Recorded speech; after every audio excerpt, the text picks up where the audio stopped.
Hi, this is Christina Ranjidam, Assistant Professor, Department of Computer Science and Engineering, St. Mother Teresa Engineering College. So now we are going to discuss about CPU scheduling problems. So the problem is compute the average waiting time for the processes using first in first out, non-preemptive shortest job first and preemptive shortest job first scheduling algorithm. So in this video we are only discussed about first in first out and shortest job. And again the scheduling is of two types, one is preemptive and another one is a non-preemptive. So this is our question. There are 5 processes from P1 to P5 and these are their arrival time. Arrival time means at which time the process P1 arrived. That is at time T0 the process P1 arrived with a request of 7 seconds. Burst time means that is execution time. So first we are discussed about the first in first out technique. So in this CPU scheduling technique there are three main things. First one is we have to draw a Gantt chart.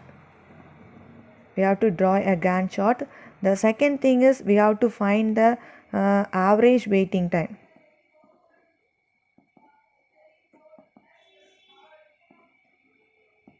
The next one is we have to find the average turnaround time.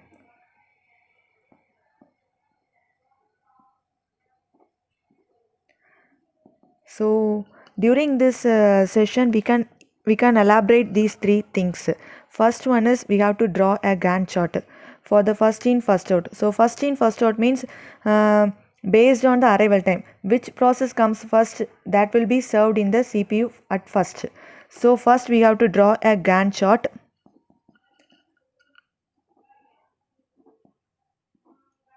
So the Gantt chart is of small rectangular boxes.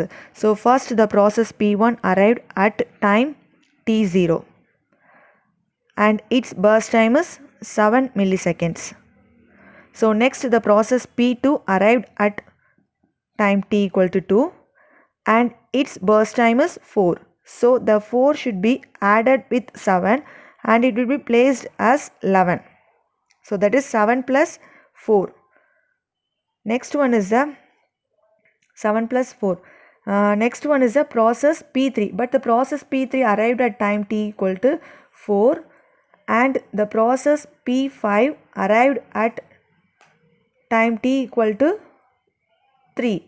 So 0, 2, 3, then only 4 and 5. The process are the process are named at different names at different times. So next one, the process P3, because at time the first in first out means at based on the time order, that is based on the ascending order. For example, the time 10 o'clock will be come before the 11 o'clock and after the 9 o'clock. Like the same way, at a time first the time 0 and next the time 2 and next the time 3 and next the time 4 and next the time 5. So next the process P5 will be arrived and its burst time is 4. Again the 11 plus 4 is 15 and next the process arrived is P3 and its burst time is 1. So that is 15 plus 1 16 and next the process is P4 and its arrived time is, that is burst time is 4. So that is 16 plus 4 20. So this is our Gantt chart for first in first out. So for this first in first out we are drawing the Gantt chart, and for next one is we have to find the waiting time. We have to find waiting time.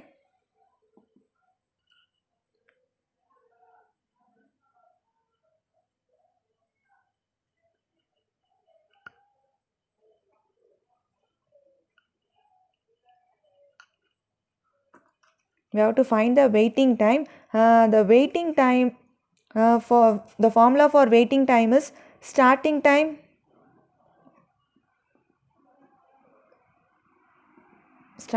minus arrival time. So for process P1 the starting time is 0.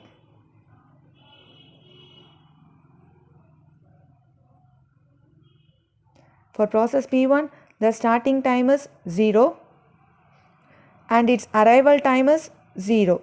Hence the waiting time is 0. Next, for process P2, the starting time is 7 and its arrival time is 2. Hence the waiting time is 5 seconds. And for process P3, the starting time is 15. So for this box, before one is the starting time, next one is the ending time. So the starting time is 15 and for P3 the arrival time is 4. So this is our formula. Starting time minus arrival time is our formula. So 15 minus 4, that's 11, and for process P4 the starting time is 16 and its arrival time is 5, and again the waiting time is 11. And for process P5 the starting time is 11 and its arrival time is 3. Hence the waiting time is 9. So next one we have to find the average waiting time. Average waiting time equal to, that is the total number of process, that is P1 waiting time plus P2 waiting time plus P3 waiting time plus P4 waiting time plus P5 divided by the total number of process, that is total number of processes 5. And for P1, 0 plus 5 plus 11 plus 11 plus 9 divided by 5. So the answer is 35 divided by 5. So the answer is 7. The average waiting time is 7. Next one is the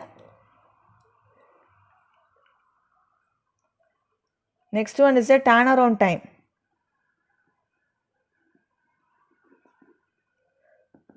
So the first we have to draw the Gantt chart. Next we have to find the average waiting time, that is 7, and next we have to find out the average turnaround time. So the turnaround time formula is waiting time plus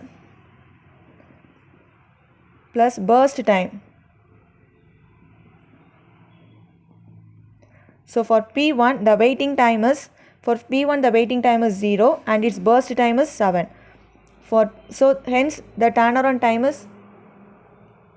Hence the turnaround time is 7. For P2 the waiting time is 5 and its burst time is 4, that is 9. And next the P3, for P3 the waiting time is 11. P3 the waiting time is 11 and the burst time is 1, that is 12. Next P4 the waiting time is 11 and its burst time is 4, that is 15. And for P5 the waiting time is 9 and the burst time is 4, that is 13. So next we have to find out the average turnaround time. So here also we have to sum all the process turnaround time divided by the total number of the process.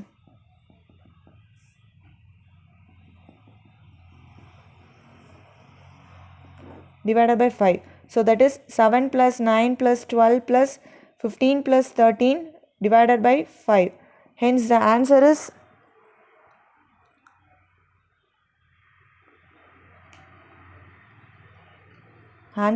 11.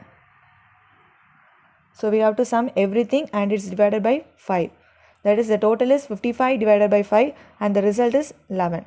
So this is the first in first out. So they have to in examination they have to simply give the things you have to find out. First one is the first in first out and non-preemptive shortest job first scheduling algorithm.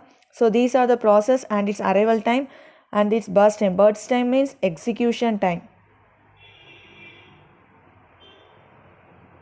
Sometimes they may reschedule according to, because already I have given an example, that is the time 10 o'clock should be come after the 9 o'clock, next before the 11 o'clock. Like the same way the 0 should be first, next 1, 2, 3, 4, like the same way it should be in the ascending order. So here the process at the time T3, the process P5, the name may be differently. You have to rearrange first and according to that you have to draw the Gantt chart, that is first in first out. For every burst time you have to add with the previous ending time.